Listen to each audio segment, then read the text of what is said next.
Hey friends, all right, so today is Thirsty Thursdays. So we have been talking about the last couple days is that this is the end of the month. Want to hit it hard, hit it strong. Wake up. It was the first of the month this past Sunday and days are going by really fast. Can you believe 2019 is almost over? Gosh, it's going by so crazy. So me and my friend, we were kind of reflecting on the past year, how much has changed, how much we've grown, how much things we've kind of just went through, overcame, struggle with. I mean, let's be real, not everything's always easy. We kind of want to write some things down for 2019 to help us progress. So, what are your goals? What are your plans? Now, sometimes we can write all these goals and all these plans and all these resolutions, like I'm going to work out and I'm going to lose 500 pounds and I'm going to do this and I'm going to do that and we're going to knock it out of the park. Yeah. And then it doesn't happen. So I'm going to tell you a couple things, kind of some tips that I learned the hard way, and to kind of help you kind of be successful for 2020 and even be successful right now.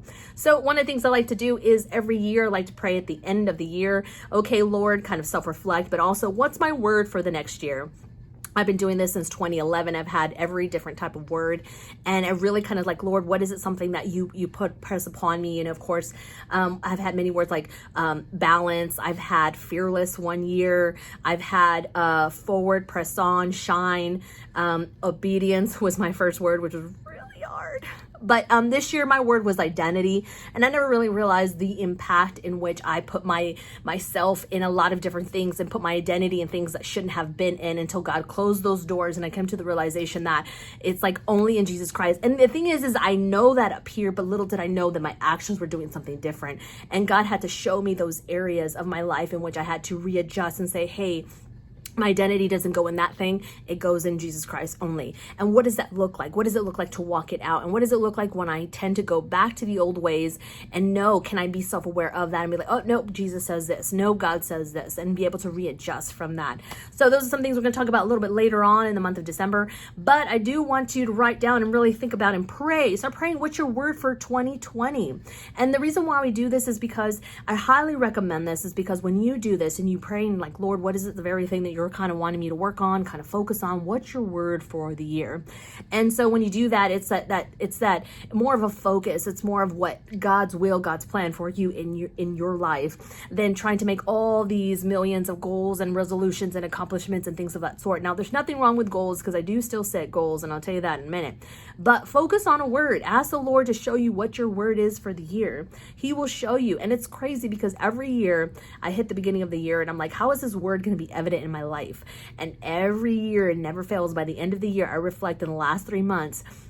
I'm like, okay, how has this word been so evident in my life? And man, it's crazy. He's been working out in me to strengthen me, to create greater perseverance and more patience. Oh my gosh, in certain areas of my life, and just kind of strengthen me in areas in growth and evolve my relationship with him as well. Now, the cool part is about my word every year, it carries on. It carries on every year. So it's not something that once I have the word, then it's over and then I can pick another word. No, it's crazy. Every year God reminds me about something like, hey, balance, or hey, this, or hey, that.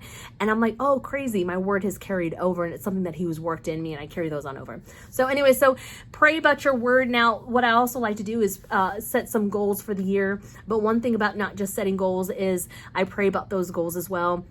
I said about 3 to 5 goals, no more than that for the whole year. Like, what is it, something that I feel pressed upon that God's calling me to do?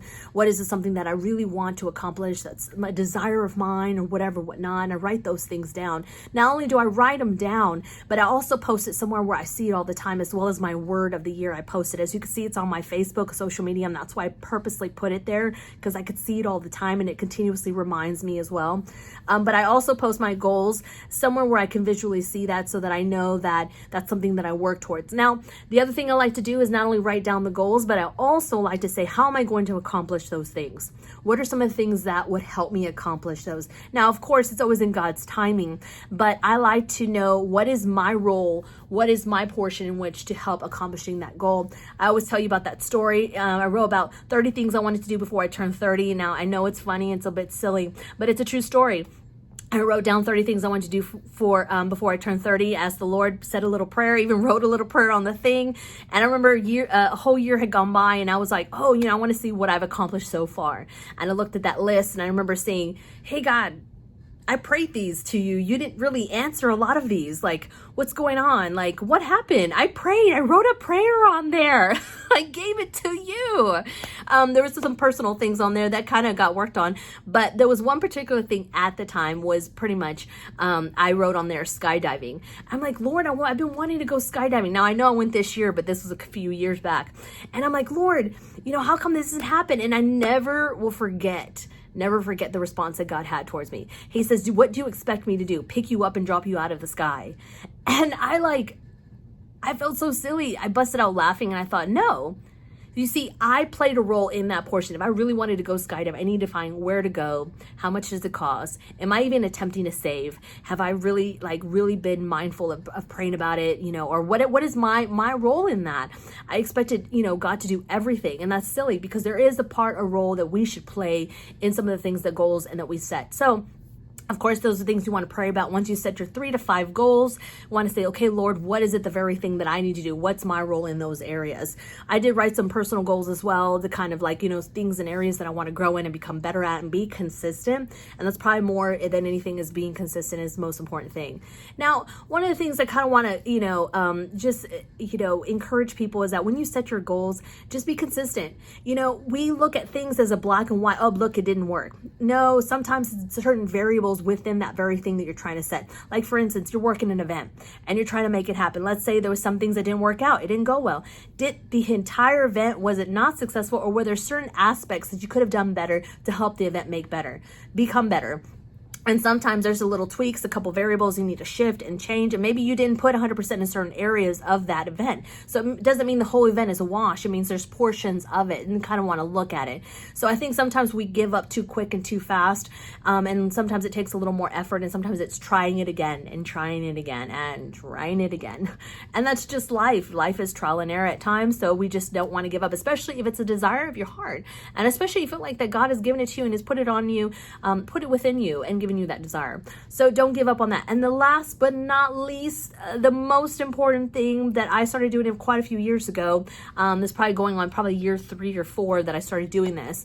I remember thinking there was some things that I kept making the same decision. I kept feeling I was falling into this hole. I kept making maybe not necessarily bad choices, but I was just like, I really don't like this about myself. I really don't like that I keep carrying this over year after year after year. And there was a couple of things of that. And so I decided, I want to leave this behind in 2019.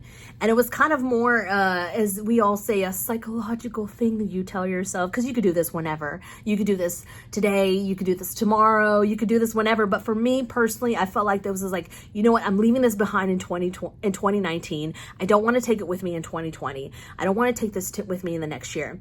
And what I do is highly recommend, not only do you write your word down with a pen on a piece of paper, but I also want you to write down what are your goals? What are the goals that you want? And I know it's kind of scary, because when you write it down, you're like, man, that's a lot of accountability. You already feel like accountable, like, oh, what if it doesn't happen? What if this and what if that? Write them down, make it plain, and then also write down what are the things that you want to leave behind in 2019. That's also very important. And really pray about it. Over the time, even some of the goals that I have not accomplished, God showed me something within myself, helped me grow. So I still accomplished something that goal helped me. I directed me into that direction, but even though it led me somewhere else, I still grew in a lot of areas, and I don't regret setting that goal, because it was a lot of risk. I was stepping out. I wasn't afraid. I wrote it down, made it plain. And also I highly recommended you put it somewhere as a reminder. And most important, find a scripture to back up everything you do and you say, because that's so important. Because, if what you're doing is not biblically correct, then how is it for God to help you accomplish that very thing? Now, the other thing too, I'll leave you this one last thing as well. One of the things I want to leave behind as well is that sometimes I've set goals that I knew that was more of a struggle. It wasn't necessarily truth, but that's what what I truly believed. Like, for instance, losing weight. I wanted to lose weight and weigh a particular weight that was probably unrealistic. Now, I used to weigh that in high school, and, you know, of course, your body changes when you get older, you know, and yeah. But that's what I really wanted. That was something that I really wanted to do, but I offered that unto God. That was my goal, and I said, Lord, this is what I want to weigh. And if there's anything offset, anything that doesn't align up with your word, anything that doesn't that you don't see fit for me, that's not healthy, or whatever you may think that is not best for me, then redirect my thinking. Help me renew my mind, reshape it, captivate it, just whatever needs to happen, make it happen, refresh it, new anointing. I mean, gosh, whatever. So whatever it takes, seriously. And you know, it's just one of those things that, you know, you just want to be real with God, like, but be open to at the same time for him to shape and redirect you, help him, make sure that he cultivate your heart, that if there's something that you've set goals for and that's what you truly desire, but be open to the fact that he may take you into a different direction, and be okay with that. Now, that's probably the most important thing. Now, get ready, you guys, because there's so many more things I want to talk to you about. I want to self-reflect of what my 2019 has been. I only want to share because I know that I want people to feel like they're not alone in some of the trials and different things that we all go through. All right, guys, I love you. Stay connected, stay thirsty always. Love you, my friend.